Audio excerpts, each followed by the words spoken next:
Guys, this is Barack ends. We are still on this tour. I think we are done with the tour. But there are certain things I think the world have to understand and know. That's what I'm trying to say. And again, there's some questions that pop up on YouTube based on the comment section. What people wanted us to ask during this journey. So some of the question was: 1. Why is all fort built along with coast? So basically, we should always be thinking at that time during the pre-colonial era. That is very key in history, and if you want to have a very factual narration, don't bring those times now. So at that time there were no roads, there were no aviation, there were no rail transport. The only means of transport will be routes, and then the rivers would serve to the interiors, and these rivers were connected to the sea. Okay. So arriving at a new continent and a new place, first on how you can protect the crew you arrive with. Yeah. And then whatever transactions you would have with the local people. Okay. So question number 2. Why do the white always travel with the slaves by sea? This one is another person's also question. I am really interested in this question. Okay. Yeah. So we quickly would refer to what I said earlier on. What was the easiest means of transportation then? So the sea. And a quick one to aid with the question: what brought about all this trading in Africa? The Genesis started from the Europeans avoiding the taxes that they had to pay on the Silk Road. When I say the Silk Road, you know, you people call that place now Middle East. Middle East. Yes. Especially, what are we talking about? We are talking about commodities like spices, teas from Asia. So in a way to avoid this tax that they everywhere they got, by the time we came with these items from Asia and China, being the Chinese empire, then the Arabian Canal at that stretch, they would have collected everything. So they had to look for new routes to be able to avoid these encounters on the Silk Road or in the Middle East, thereby looking for an option other than land. And then the sea was the favored one. So that was the shortest way, easiest way to go and come. And to go and come without losing whatever you had traded for. Thereby using the sea at that time. Okay. And another question: reason why the white built the fort? 1, to protect them, the trading items they were trading. That is to protect as the human they were traded. They themselves and the slaves they would have, and then the items. But I learned that the fort wasn't built to enslave people from the beginning. Yeah, it was built as a trading post. That's why I told you that, to protect them, and then the items that they traded in, that's the idea they were trading in. And later they sold it to another European. Yes. And they came with the idea of enslaving us. It was part. As my director spoke in the earlier narration. I understand this. I think somebody will understand. Who built this fort? Okay, the person's name is Prince Frederick William I. Okay.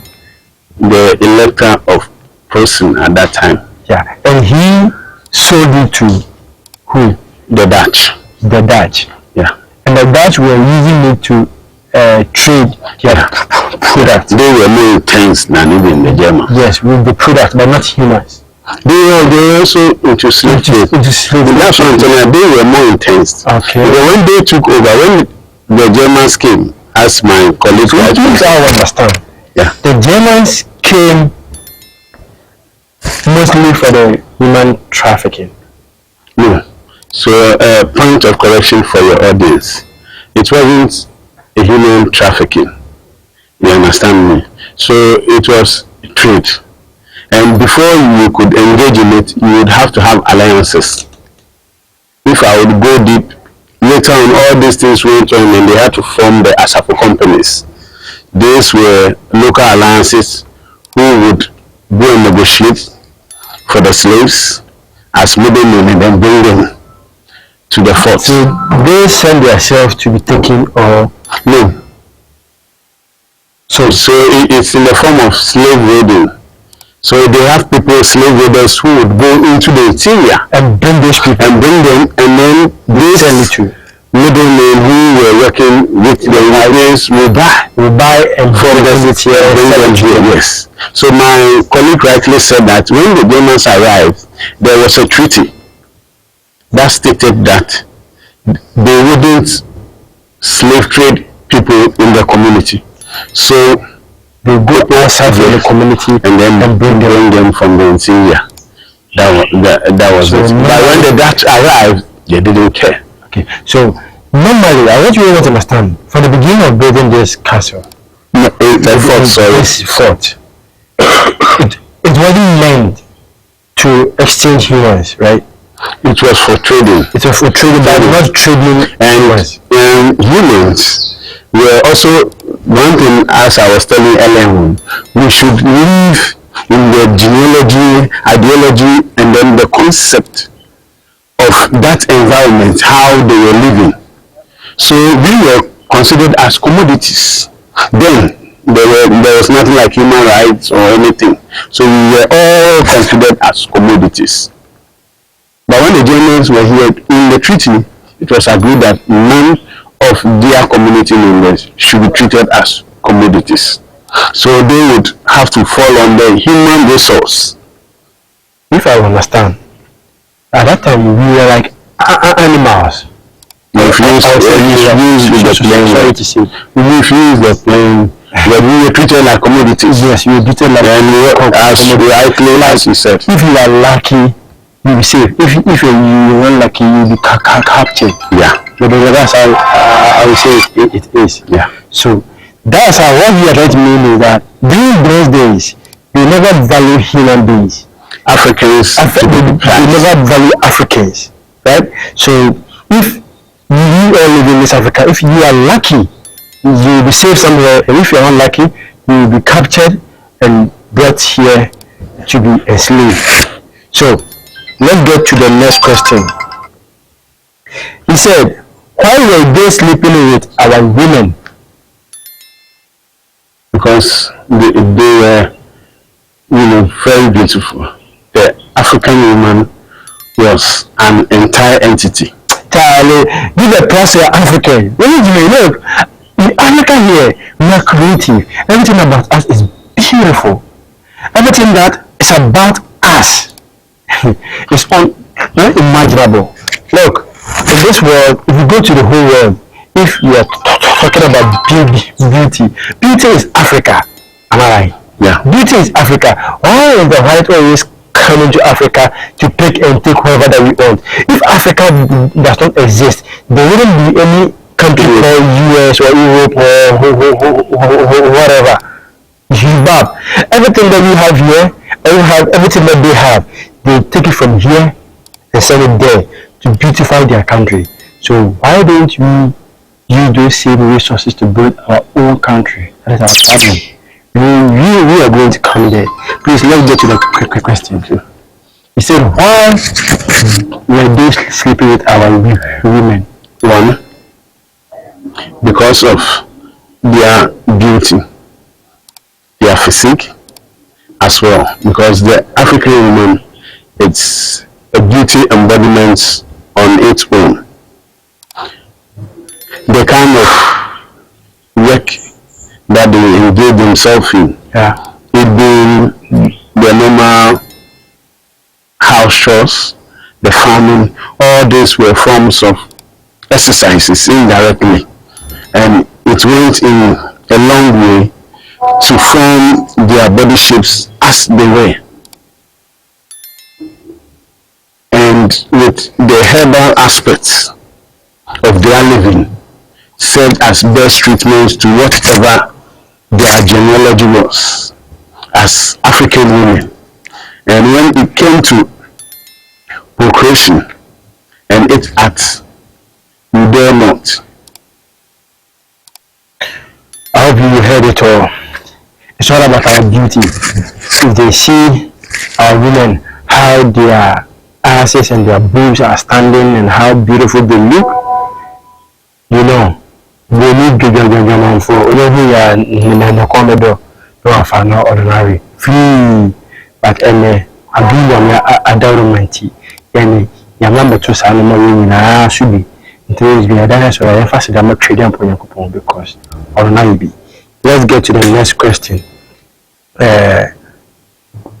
He said, difference between fort and castle. So basically, for the layperson, a castle is merely built for the monarchy. If I speak about the monarchy, present day we talk about the maybe presidency. So the kings and queens then, they own the castle. And this castle would have to be big because it wouldn't only contain the monarch's family, but they would have to make rooms for other royals that might visit them. They might have to have big banquets. Somebody might not understand the monarchs that you are. So I'm talking about the kings and queens that these Europeans treated under their signatures. So they would have to build it to house other European royals or people of high status that will visit. And as well have huge banquets to host meetings with their alliances, with the locals who will be helping them with the trade and all that. So the castle is not bigger for the king and queens and the people that they would have to host.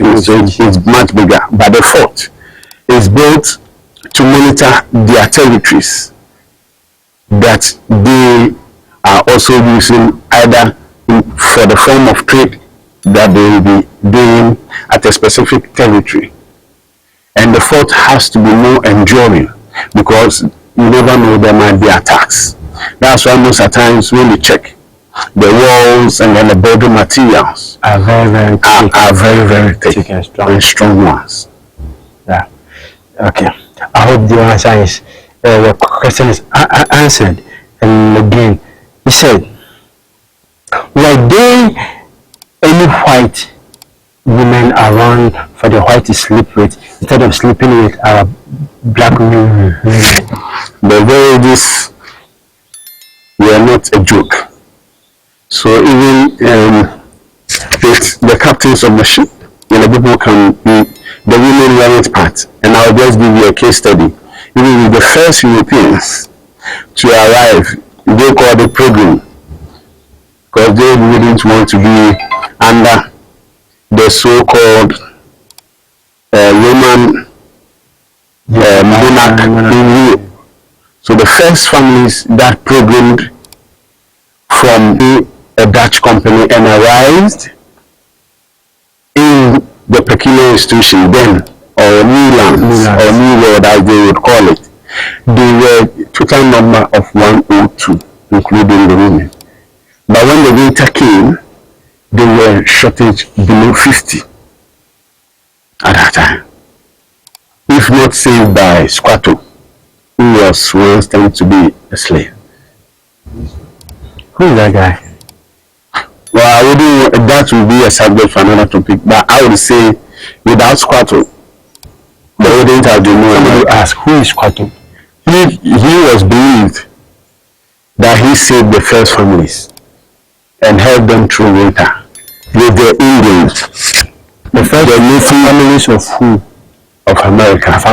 They're from the English descendants who didn't want to live under the Roman Catholic Empire activities from the church. They felt they couldn't live under those rules that programmed to America. So this is just a case study. Maybe on a different day is a whole topic on this one. So they didn't come with the women because the voyage was unexpected. They came alone, and as men as we all are, they would have to satisfy their manly desires.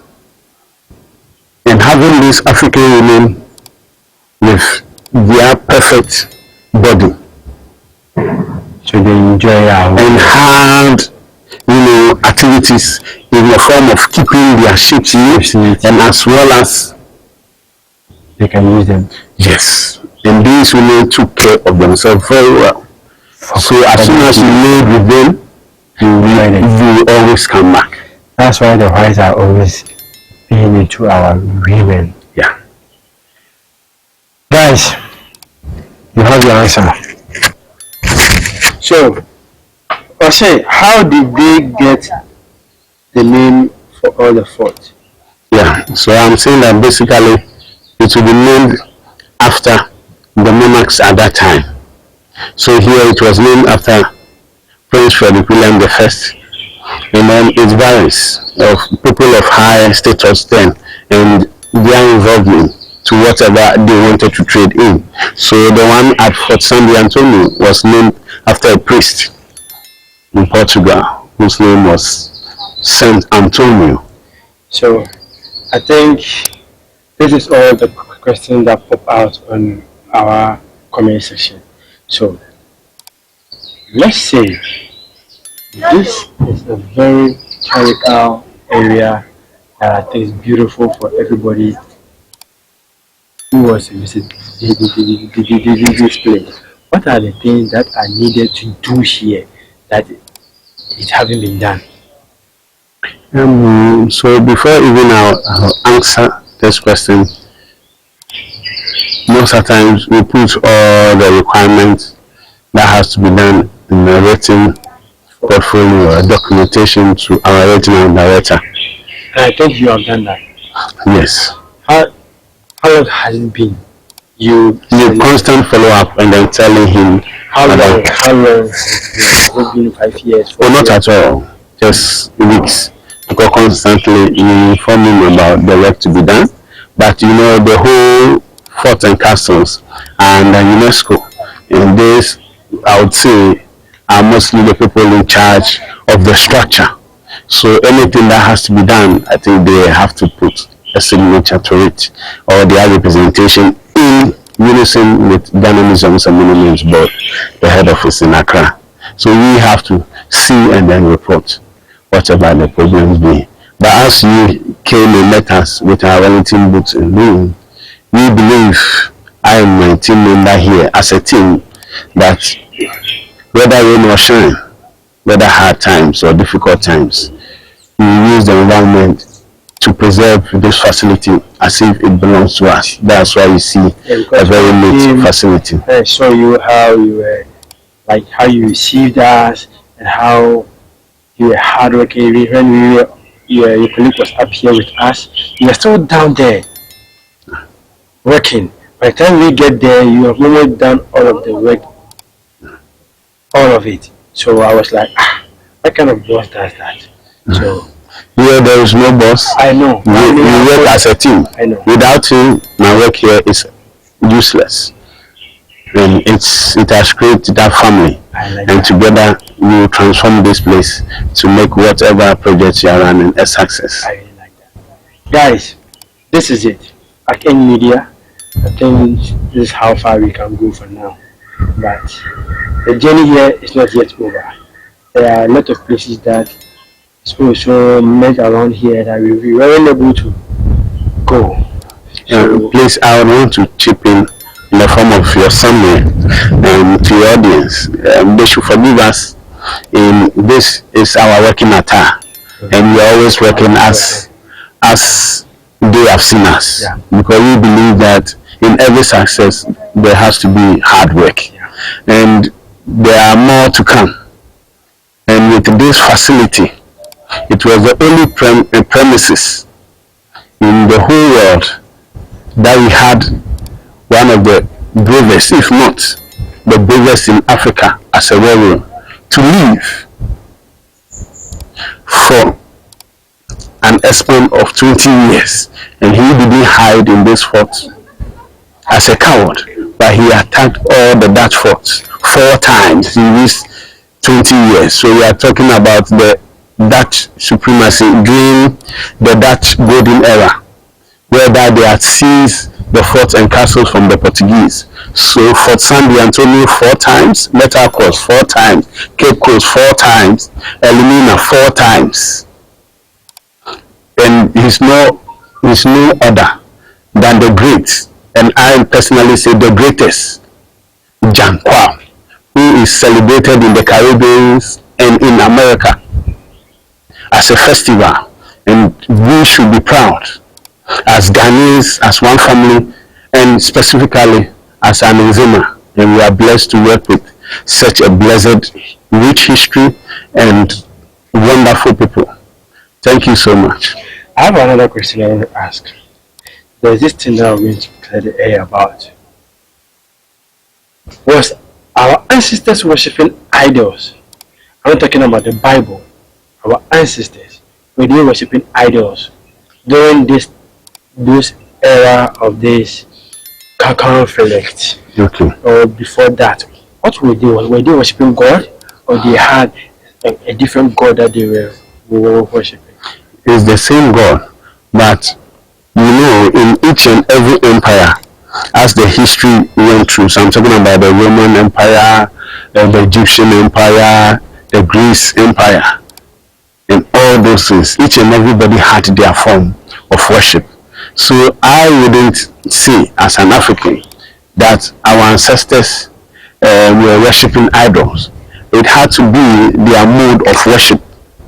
You understand me? Because the Chinese who are into Buddhism are still in their Buddhism, and even are one of the great countries now. And they give us grants, they give us financing. If truly those things are to be labeled, I don't think, if we wouldn't be hypocritical, we should be accepting things like that from people who will term as non-Christians. So I don't know where the fast is about. It was their mode of worship. And even when we research in those historic times how they lived, and now that we are even saying that we found a new religion and following, we can compare and contrast. So now that was then. Even back then, they were not believing in witchcraft and all these kind of things, right? Oh, it was believed then. You understand me? But we say these things are idols, maybe based on the educational orientation. I mean, yeah, I really understand, but why this kind of things? I'm coming back to your question. Okay. That worshiping idols, this European king, and the same idols that they were calling, they were looting it. So you go to Benin, you speak about the Benin bronze, and it will be seen here. And you go to the museums before now the reclamation of some of these artifacts, they kept them in nice rooms as exhibitions. You claim these things are not good. So how then you go preserve them for exhibition? So where is the factual form? So do you believe in idols? I believe everything that has a name should be in existence. Let's put it this way. Do you believe in witchcraft? As I said earlier on, I believe everything that has a name is in existence. But I don't put my belief in those things because it is there. There might be entities in existence. They can't be. Believe. I'm aware of their existence, but not to believe. No, I'll give my belief to them. I would say, so I think the one is made us open our eyes on certain things. Okay. Because something like Bayful, rich. Yes. They'll be saying rich. Have you seen a rich before? Personally, physically, in this work, I haven't seen one. But sometimes you can watch the human traits and then behavior, and you might be So that forced to think. that is human behavior, how they react. That Yeah. makes you think that they are rich, but they are not anything that they possess any spirit. Yes, or what in the childhood you see people believe flying on brooms like Harry Potter. All these are effects. It doesn't exist. You believe that it exists? I don't believe in those things. Good, because this is something that is blooming around this whole world. People are thinking and praying. God taught us how to pray. Even in his way of teaching us how to pray, he didn't mention anything. But according to the Bible explains itself in a parable way. But we take it normally as how it is said. Because this thing is creating issues with family and friends. Because it has been a point that pastors and those people who call themselves so-called prophets, they based on those things to put fear and panic on you, to take what is in your hand. It's been that kind of easy way for them to benefit. If you come to my church and I tell you because you have believed that there is so-called before and that bunny and that kind of things there, I tell you that in your house there is somebody there, he's a witch, because they know that witch is something that is found in the spirit of the realms. If you are not a man of God, you will not what? See that. That is the blindness. And I really want to ask you this question. If you answer me this question, I'll be okay. You said you don't believe in those things, right? Yeah. But you've heard that you are saying it, but your belief is not there. Yeah. Have you slept and seen a witch? Or if a pastor tells you that your mother or your sister is the cause of your problem, are you going to believe that? I will never believe. Why? Because, as I'm telling you, it has to do with the physiological and mostly the genealogy of the human thinking. And if she would have just sat on my neck the day I was that was the easiest time. This is the thing. I really will beg you. I'll come back here again. There's one thing I really want you to do for me. I want you to search for Stephen Adum Cheduya. Okay. If you go to YouTube, you just said Stephen Adum Cheduya, you will see some of his sermons, preachings, and other stuff. Okay. Just listen to the preaching, because he is trying to change the narrative of this kind of riches, busy.